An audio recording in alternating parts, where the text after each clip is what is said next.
A criança e o adolescente têm direito à liberdade, ao respeito e à dignidade como pessoas humanas em processo de desenvolvimento e como sujeitos de direitos civis, humanos e sociais garantidos na Constituição e nas leis. Sabe quem diz isso? O Estatuto da Criança e do Adolescente. Dia bom, tarde boa, noite boa. Eu sou Léo Dias e esse é o Escutas e Partilhas da Fundação do Teatro Municipal de São Paulo, somando potência e difundindo conhecimentos.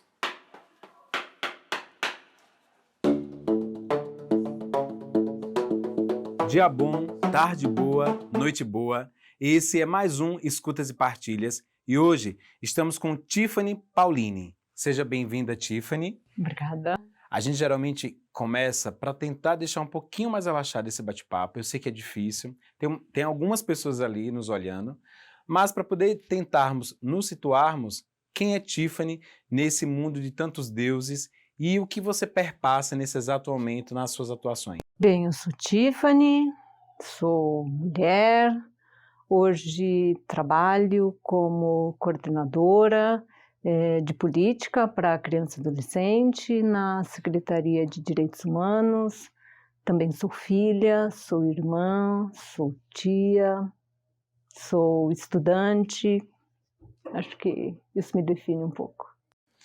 Que bom, Tiffany.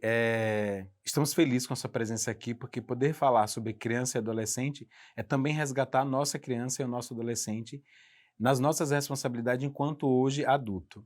Eu vou trazer uma citação e eu gostaria muito que depois que eu falasse, você discorresse a sua fala sobre ela. A Constituição Federal, em seu artigo 277, expõe: é dever da família, da sociedade e do Estado assegurar à criança e ao adolescente, com absoluta prioridade, o direito à vida, à saúde, à alimentação, à educação, ao lazer, à profissionalização, à cultura, à dignidade, ao respeito, à liberdade e à convivência familiar e comunitária, além de colocá-las a salvo de toda forma de negligência, discriminação, exploração, violência, crueldade e opressão. E aí eu somo também com a responsabilidade de doarmos afeto. Foi muito bom você ter escolhido esse artigo para trazer, porque eu acho que esse, de fato, é o início. Foi o momento em que a criança e adolescente aparece, né? Aparece enquanto cidadão, enquanto sujeito de direito. Eu acho que, de fato, é um marco na nossa Constituição, e eu acho que é a partir daí que a gente tem todas as outras legislações que tratam da criança e do adolescente. É a partir de todos esses trechos que a gente tem todos os outros desdobramentos para a criança e para o adolescente. Então, acho bastante pertinente que você tenha escolhido esse. Acho que esse é, de fato, o nosso marco. Que bom poder saber que, a partir do momento que a Constituição Federal coloca um artigo e colocando direito para a criança e para o adolescente, a gente entende que a circunstância do adulto é observar, trabalhar a observância a todo momento.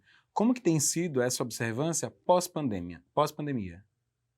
Observar a criança na pandemia e também no pós-pandemia é bastante peculiar na sociedade como um todo, né? Eu acho que a pandemia ela nos trouxe diversos aspectos relacionados à convivência, porque nós estamos principalmente acostumados ao nosso mundo do trabalho a estar muito fora de casa. E a pandemia ela nos traz essa necessidade, essa obrigatoriedade de estarmos muito dentro, muito presentes e muito conviventes. E nós tivemos inúmeros relatos de muitos problemas nessa convivência. E as nossas crianças, elas foram muito mencionadas nesse período, porque a criança ela é sempre um ponto de bastante atenção quando a gente fala dessa convivência. Então, a pandemia ela trouxe fragilidades, ela mostrou fragilidades na nossa sociedade e também mostrou fragilidades em se tratando de criança e adolescente, e aí em diversos aspectos. Mostrou fragilidades também do ponto de vista para os adultos, também para as crianças. Então, acho que durante a pandemia e no pós-pandemia, a gente tem aí a sociedade mostrando que a gente precisa se repensar, a nossa convivência precisa se repensar. O poder público, a família e a escola, de modo geral, são responsáveis por toda essa construção de formação de caráter, de indivíduo para a criança e com o adolescente. Então, o olhar eu entendo que é 360 de um todo. Para onde a criança for passar, a gente vai ter que olhar ela com um olhar mais atento, o adolescente criar um diálogo de responsabilidade, porque ele está num processo de transição e vai adquirir algumas responsabilidades, mas aí eu me pergunto, em relação a uma educação de qualidade que a gente tanto nos cobra, e a gente também cobra o outro. Como que é importante entender do ECA, da educação de qualidade e as políticas públicas voltadas para a educação? Acho que antes mesmo, né, da adolescência, hoje a gente tem visto que um período bastante importante no processo de desenvolvimento das crianças tem sido o período ali da primeira infância, que é o período que compreende de 0 a 6 anos. Esse tem sido um período em que as políticas públicas têm sido muito demandadas. Na verdade, esse tem sido um período, uma janela de oportunidade para que se invista fortemente no desenvolvimento dessa criança. Porque é nesse período em que a gente tem mais chance de apostar no desenvolvimento dessa criança, para que quando ela chegue na adolescência, ela tenha mais condições de ter uma prosperidade, tanto no sentido do seu desenvolvimento motor, no seu desenvolvimento em todo o seu tipo de experiência que ela possa ter, no seu desenvolvimento mental. Eu acho que isso vem um pouco antes, né? Eu acho que toda a capacidade que ela possa vir a ter, eu acho que vem antes do período da adolescência. Hoje o poder público vem muito pensando em apostar firmemente nessa política da primeira infância, muito antes do que da adolescência. É claro que isso não desconsidera todo o investimento que deve ser feito nas políticas posteriores a esse período, mas de que, dando condições para que essa criança seja bem nutrida e bem desenvolvida nesse período, ela terá muito mais condições de um desenvolvimento próspero nos outros períodos da sua vida. Uma vez que essa política pública ela tenha totalmente efeito dentro dessa construção da primeira infância, a gente percebe que quando chega na adolescência, existe uma maturidade e responsabilidade de todos para não ocorrer trabalho infantil, que hoje ocorre. E eu entendo quando você fala que a gente não desconsidera as outras políticas que já acontecem após essa primeira infância, mas o trabalho infantil ainda ocorre. E em várias situações desse Brasil profundo, tirando contextos capitais e centros urbanos, a gente não consegue mensurar até que momento aquilo é um trabalho infantil ou não, porque existe as abstinências nas escolas, em determinados cursos, as abstenções, na verdade, as abstenções em determinados cursos. Então, como evitar que o trabalho infantil ainda ocorra, principalmente no período da autodescoberta? O trabalho infantil ele acontece por diversos fatores, e uma forma que a gente entende de evitar que o trabalho infantil ele ocorra, isso é uma resposta para o enfrentamento de diversas fragilidades, ele é de fato o fortalecimento do núcleo familiar. Porque quando você tem um núcleo familiar fortalecido, que você tem ali uma família que não dependa, que não necessite explorar o trabalho dessa criança, você vai evitar que essa prática aconteça. Então, a família ali no seu papel protetor, tendo o apoio do Estado, ela não vai precisar expor essa criança a esse tipo de prática.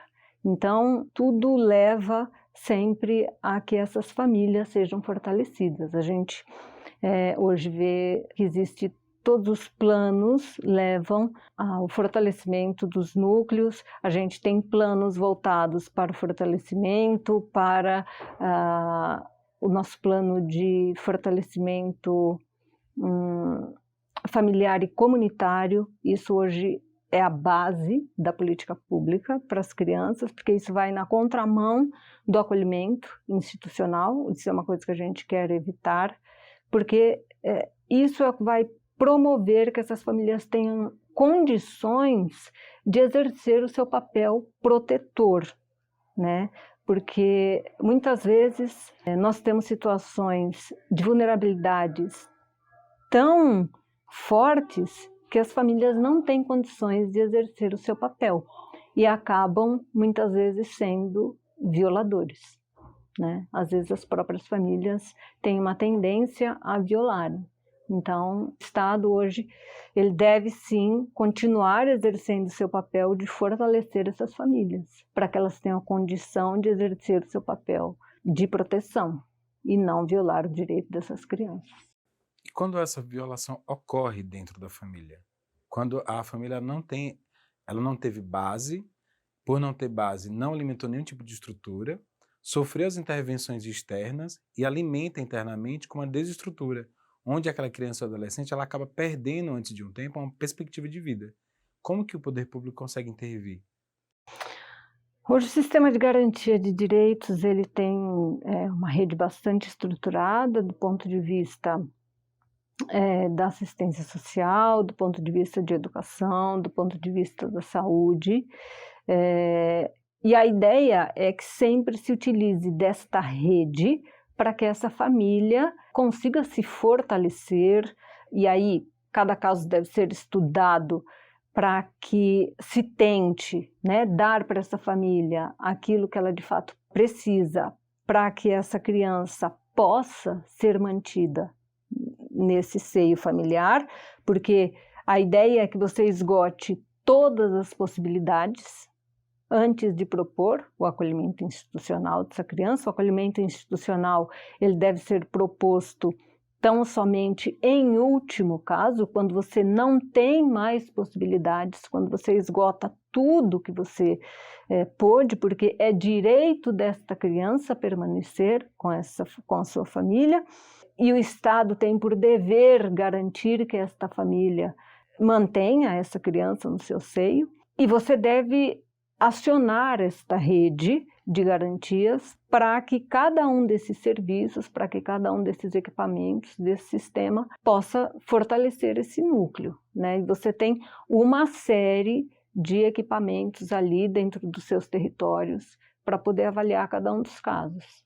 E quando é ao contrário, Tiffany, quando o poder público ele não consegue ter estrutura para poder dar recursos às vezes para a família. E aí quando eu falo, quando o Estado ele não tem recurso, na capacitação humana daquele profissional, quando aquele profissional comete alguns equívocos no acolhimento, quando comete alguns equívocos na comunicação, na interlocução com outras instituições, porque eu entendo que é uma equipe técnica que tem que estar cuidando daquela família. Quando esta equipe falha, como que a gente consegue identificar uma outra forma de suporte? Bem, de uma maneira bastante simples, o próprio Estado ele tem alguns meios de você fazer denúncias contra o próprio Estado. A própria Secretaria de Direitos Humanos possui uma ouvidoria, onde você pode, caso você sinta que existiu algum tipo de irregularidade ou algum tipo de omissão por parte de algum desses equipamentos que deveriam estar atuando, nós temos uma ouvidoria onde você pode entrar em contato e essa ouvidoria vai avaliar por que esses órgãos não atuaram de maneira correta, né, de maneira adequada. Outro órgão de controle é também o próprio Ministério Público, que tem por atribuição avaliar a atuação dos órgãos do sistema de garantia de direitos. Caso haja esse entendimento, existem essas possibilidades. E dependendo da instituição, você ainda tem outros recursos de avaliação. Então, seria necessário entender aí cada caso para saber a quem recorrer, mas geralmente há sempre um dispositivo aí de validação, né? Perfeito. Viver em sociedade não é uma tarefa fácil, mas eu entendo que a partir do momento que aquele ser humano ele nasceu, respirou, ele já tem direito garantido. Pronto. Esse ser humano, exatamente, hoje. Esse ser humano ele vai permear dentro de uma construção de evolução com várias intempéries, inclusive a tecnologia. A tecnologia ela veio para somar muito e contribui, vem contribuindo, mas tudo tem uma questão de poder a gente saber usar essa tecnologia ao nosso favor e ao nosso bem. E aí eu trago a tecnologia para poder falar sobre exploração sexual.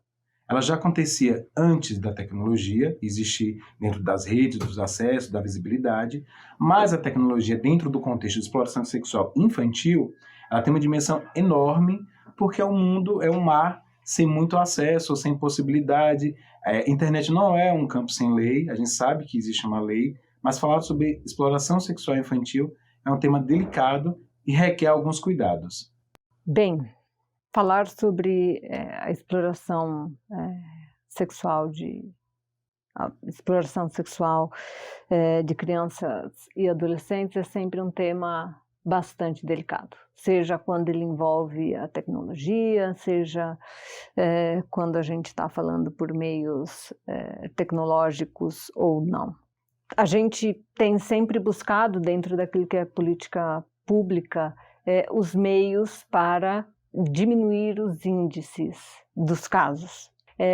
Porque, infelizmente, a gente vê que esses números a cada ano eles aumentam, apesar de todos os esforços que toda a sociedade faz, porque não apenas o poder público, mas existem também diversas organizações sociais que desempenham um trabalho extremamente relevante nesse aspecto. Mas outra coisa que vale a pena ressaltar é que, geralmente, essa questão ela está muito vinculada à vulnerabilidade social, né? E aí nós estamos falando, de fato, dos índices de pobreza. Quanto mais a gente vê os índices de pobreza aumentarem, a gente vê igualmente esses índices aumentarem. Então, a gente também entende que a gente precisa que haja políticas que invistam no empoderamento das meninas, que a gente tenha políticas fortes de educação e políticas voltadas para a renda. Porque quando a gente está falando do empoderamento feminino, a gente também está falando de políticas que têm relação com a renda. Acho que permeia um pouco de tudo isso. Criança e adolescente é sempre um tema muito transversal, a gente nunca consegue falar de uma única perspectiva, né? Então, acho que é um pouco isso. Dentro desse contexto, a gente tem também alguns suportes para a denúncia. Quando você comenta que precisamos ter um fortalecimento dentro da comunidade, da família, a observância que a gente falou no início do adulto estar dentro desse meio, criar esse olhar mais atento para não relativizar e sim atuar como agente de denúncia e mudar aquele contexto territorial. E aí, quais são esses canais de denúncia? O principal canal de denúncia que nós temos é o Disque 100. Esse é o principal canal que nós temos para denúncia, é o Disque 100. Também é possível fazer a denúncia na Ouvidoria de Direitos Humanos e também é possível que você acione o Conselho Tutelar de acordo com o território em que você habita. Então, no caso de você perceber que a criança, que a sua criança, ela tem um comportamento que está diferente, que essa criança está mais triste, que essa criança está retraída, é importante que você observe esses sinais, né? E principalmente que você acredite nessa criança, porque muitas vezes a criança ela não fala porque ela tem medo de ser desacreditada. Então, isso é um fator importante. Às vezes isso é mais presente do que se pode imaginar. Acho que isso é um fator que deve ser observado com muita relevância. Acreditar quando a criança fala. Levar em conta os mínimos detalhes, porque às vezes através de um desenho, às vezes através de uma brincadeira, a criança está falando, a criança está expressando e muitas vezes isso é desconsiderado. Então, nós temos também, por direitos humanos, a Casa da Mulher Brasileira, e lá também é possível que haja um atendimento, tanto para as mães quanto para a criança. Então, existe sim uma rede, existem recursos para que se faça a denúncia, para que seja acolhida essa denúncia e para que se tenha suporte, né? Mas isso tudo só é possível caso este adulto responsável identifique, e além de identificar, que esse adulto haja, né? Isso é responsabilidade nossa, sempre, agir, porque a criança sozinha, ela não tem como fazer tudo isso. Até teria, mas isso é muito mais difícil, né? Cabe a nós. Esse papel de proteção, esse papel de atuação, ele é do adulto. Tiffany, vou trazer uns dados aqui. Já falamos sobre trabalho infantil, escola, ausência de alguns alunos na escola, principalmente pós-pandemia, mas os dados basicamente para poder a gente entender para onde a gente vai. De acordo com o Ministério do Trabalho, cerca de 702 crianças e adolescentes foram resgatados em situação de trabalho infantil no Brasil. Em 2022, mais de 1 milhão de crianças e adolescentes de 4 a 17 anos estavam fora da escola. Isso com base no censo escolar. São dados relacionados ao país. E aí a gente faz um filtro para chegar a São Paulo, onde é a maior capital da América Latina, e a quantidade de vulnerabilidade que a gente encontra dentro dessa cidade ela é enorme, mas é um exercício constante e prudente a partir do momento que o adulto ele se coloca dentro de um eixo de direitos humanos e quer fazer a diferença. Então, eu entendo que esses números aqui têm todo um contexto, é claro, mas para onde a gente vai? Quais são os trabalhos que a gente está executando hoje, no agora, para que a gente possa fazer uma redução, não só com políticas públicas, mas com consciência social? Bem, a questão da evasão escolar é algo que vem sendo trabalhada de uma forma bastante premente por todo o poder público. Pela Secretaria de Educação, a gente vem desenvolvendo ações conjuntas com a Secretaria de Direitos Humanos, a gente tem alguns programas, a gente está integrando um comitê de proteção escolar e a gente está, enquanto coordenação, a gente está desenvolvendo junto com os núcleos de apoio à aprendizagem, a gente está desenvolvendo uma série de outras ações com eles, voltada para a questão de gênero, de empoderamento, da evasão escolar. Com todas essas ações, a gente entende que existe um movimento para a educação básica, existe um movimento de todos olharem a comunidade, olhar o processo da observância, criar comunicações, tem a denúncia, mas dentro da contemporaneidade, deste novo século, existe um outro olhar, é o olhar para as crianças e adolescentes LGBTQIAPN+. Eu sei que é muito delicado, porque é um processo de construção diária desses assuntos para a gente criar um repertório e poder sustentar uma fala. Mas já existem ações dentro desse movimento. E eu gostaria muito de entender esse movimento justamente porque a gente está num espaço de arte onde a amplitude do diálogo perpassa na construção do indivíduo. E convivemos com esses corpos. E como poder falar sobre isso? É uma pauta ampla e transversal, então são crianças e adolescências, né? É uma pauta muito transversal e perpassa por várias pautas. Essa pauta é algo que a gente tem tentado olhar também com bastante carinho, né? E a gente integrou a comissão de avaliação, a comissão que fomentou os projetos do FUNCAD, que é o Fundo Municipal, né, dos Direitos da Criança e do Adolescente, junto ao Conselho.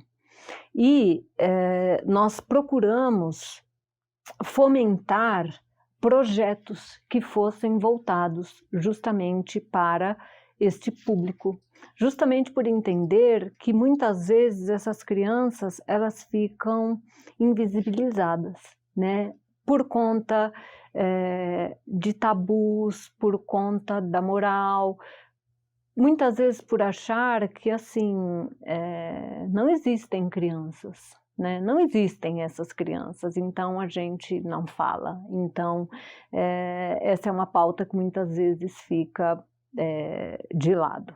Então, dentro do fundo, a gente tentou fomentar, a gente tentou estimular que as organizações sociais entregassem a gente colocou dentro do edital deste ano, 2023, a gente colocou uma linha voltada apenas para projetos desta pauta.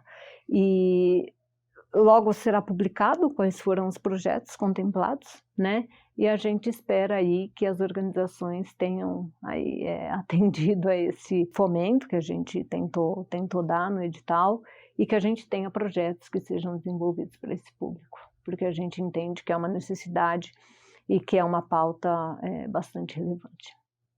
Dentro de uma diversidade que compõe a nossa sociedade, pautas como essa fortalecem muito o diálogo amplo, contínuo e contemporâneo para que ações possam ser mais efetivas e povos que entram dentro de uma exclusão tenham sua representatividade e protagonismo, assim como crianças negras, pardas e pretas, indígenas e migrantes.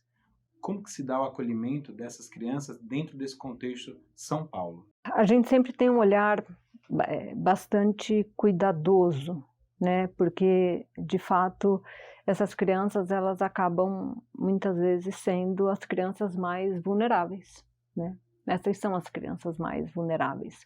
Então, sempre que vamos pensar políticas, essas são, de fato, as nossas pautas prioritárias, né? Sempre que a gente vai pensar em que forma atuar, em que forma desempenhar ações dentro da coordenação, é claro que a proposta da coordenação é desenvolver política para todos, mas existem sim prioridades, porque a gente atua dentro de vulnerabilidades, e essas são as crianças mais vulneráveis, né? Então, a gente tem sim um olhar muito carinhoso, muito focado nesse sentido, nesse aspecto. Como esse olhar, a ação e a política pública age quando uma criança, por exemplo, negra, é violentada? E eu me refiro a uma criança negra violentada porque falar sobre racismo hoje, falar sobre negritude, falar sobre branquitude, todos esses contextos, todas essas palavras, ela não só está nas redes sociais, já está dentro do povo, dentro das costuras sociais. E as crianças também já falam sobre. As crianças e famílias negras empoderam seus filhos para dentro de sala de aulas, espaços culturais ou espaços urbanos, consigam ter minimamente um diálogo sem tanto confrontos. Mas ainda assim acontece as incidências. Uma violência, por exemplo, com uma criança. Então, quando uma criança ela é violentada fisicamente, a gente entende para onde ela vai, né? Conselho tutelar, vem a questão dos policiais em cima de uma ação, e assim a gente vai entendendo todo o contexto. Mas ainda assim, não tirou a característica dela ainda ser uma criança. E aí, por ela ainda ser uma criança, dentro de um contexto onde as temáticas são contemporâneas, falar sobre racismo, uma criança de 6, 7 anos, a caminho da sua autodescoberta, ela tem que lidar com todo esse conjunto de fatores externos. Como que é a acolhida de um poder público para essa causa específica, dentro de um contexto racial? A criança, independentemente da sua questão étnica, o protocolo de atendimento quando essa criança ela é negligenciada de alguma forma, ele não muda. Independentemente assim dessa questão étnica, ele não muda, assim, né? Independentemente dessa criança ser negra, dessa criança ser branca, dessa criança ser parda. É claro que quando existe uma questão de racismo, quando existe uma questão de homofobia envolvida, é claro que outros dispositivos, eles são agregados, eles são adicionados, eventualmente, à questão dessa violação do direito. Então, a gente aciona outra legislação, outros dispositivos para a defesa desse direito, dessa criança, mas ela não vai ser tratada de uma maneira, digamos assim, diferenciada, né? O protocolo, o fluxo ali de atendimento, ele é igualitário, né? Para todos. A questão é que nós temos uma vulnerabilidade maior dentre as crianças que são negras, e isso é estatístico, né? Até porque faz parte de um racismo estrutural. Exatamente, exatamente, é isso, né? Nós temos uma incidência muito maior, é isso, né? Concentrado nesse recorte populacional. A criança e o adolescente ter direito é muita responsabilidade do adulto compreender esses direitos para poder fazer com que ocorra a aplicabilidade da lei e do estatuto, principalmente, né, da criança e do adolescente. E dentro dessa contemporaneidade, algumas adversidades ocorrem. Por exemplo, assédio. Assédio é algo que ele está intrínseco na nossa sociedade, dentro do comportamento que vem aumentando a cada dia mais, em todos os corpos, principalmente dentro da criança e dentro do adolescente. Hoje, dentro de uma pluralidade de possibilidades da gente recorrer à ajuda, o assédio ainda é muito intrínseco. E aí eu gostaria de poder entender, dentro dessa construção de fala, caminhos que a gente pode recorrer e identificar quando ocorre assédio. E principalmente entender o que é esse assédio, né? A criança entender esse assédio, o adolescente entender esse assédio, porque a gente está muito habituado, Tiffany, de entender que o assédio é só aquele físico. A gente tem que chegar com hematomas, com uma visibilidade de corpo em destroço. Não é bem assim que funciona hoje. E aí eu gostaria muito que a gente pudesse discorrer dentro disso. Tá. Bem, primeiro, dizendo assim que é bastante complexo, né, quando a gente vai pensar em como dar respostas quando a gente se depara com essa questão do assédio, né? Como é que a gente procede? Porque cada caso a gente deve avaliar de maneira muito cuidadosa, porque cada caso ele traz as suas particularidades e ele deve ser analisado dessa maneira. Por isso que aqui nessa conversa a gente vai tentar dar uma resposta de uma maneira bastante abstrata, porque cada caso, como eu disse, deve ser avaliado da sua forma muito individual. A segunda parte, né, dessa pergunta é a gente tentar perceber que o assédio ele não é só físico, o assédio ele também é do ponto de vista moral. Muitas vezes a gente está sendo, né, a criança está sendo moralmente assediada. E o mais preocupante, né, é que as estatísticas mostram que o assédio está acontecendo dentro de casa, né? O assédio ele tem aí a sua acentuação dentro dos lares. Então, eu acho que a primeira parte é poder identificar quando é que isso está acontecendo. E muitas vezes a própria criança conseguir identificar, porque é isso, né? Infelizmente, as estatísticas mostram que quem está assediando as nossas crianças são os familiares. E isso é um dado bastante preocupante. E quando a gente se depara com isso, e aí parece que as coisas ficam ainda mais complexas, né? Porque a gente, às vezes, se depara com o fato de ter que denunciar alguém que é um familiar, né? E a gente tem enquanto adulto, a gente tem esse dever. O que fazer, né? Hoje o sistema, né, de garantia de direitos, ele tem as políticas de assistência social, ele tem as políticas de saúde e ele tem as políticas de educação. Ao nos depararmos com uma situação como essa, a criança ela deve sim ser apoiada, ela deve sim ser atendida. Como eu disse, acho que 2 caminhos principais devem ser seguidos, isso falando de uma maneira bastante geral, né? É claro que se você identifica que a criança está sendo violada naquele momento, você deve acionar a polícia. E aí nós estamos falando de 190.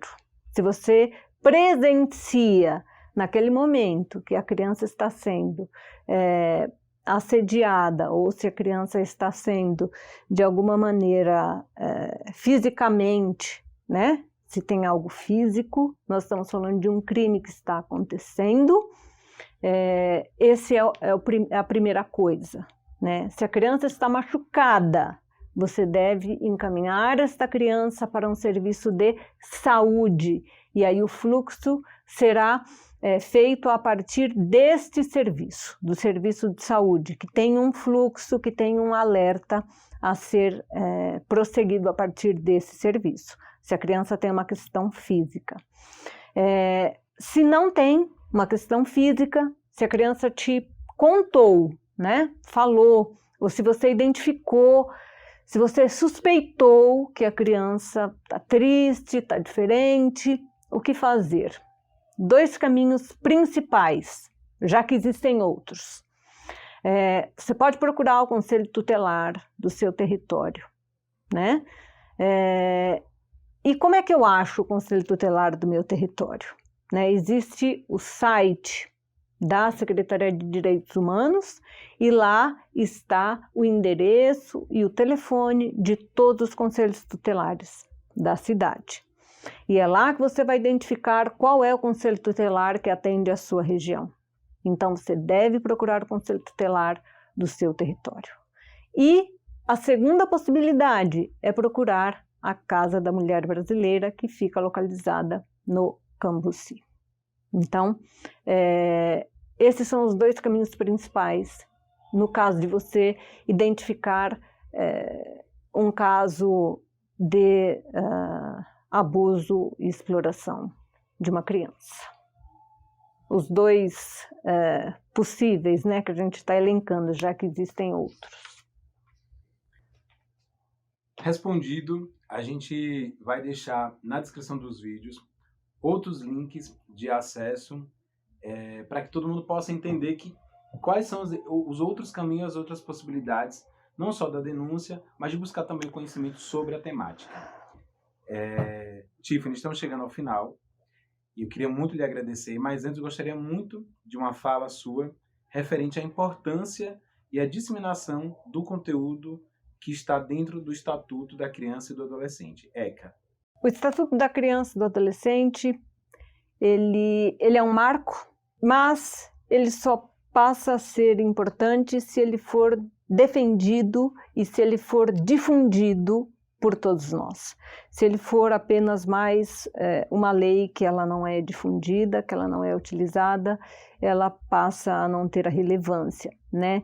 Como todo direito, eu acho que é também algo que está em construção e que precisa avançar.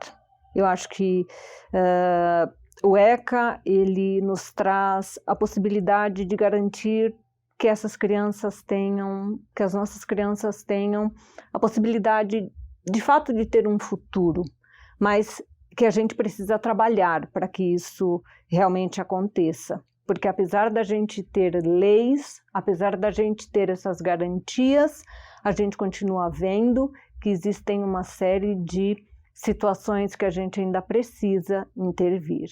Então, a gente tem esses dispositivos, mas a gente precisa trabalhar para que eles sejam validados. Então, a gente tem muito trabalho. Muito obrigado, Tiffany. Compreender a importância do direito da criança e do adolescente é compreender também a nossa fase adulta, olhar com consciência e resgatar a nossa criança interior para que a gente possa ter uma vivacidade com empatia e todos os direitos adquiridos. Esse foi mais um Escutas e Partilhas. Axé.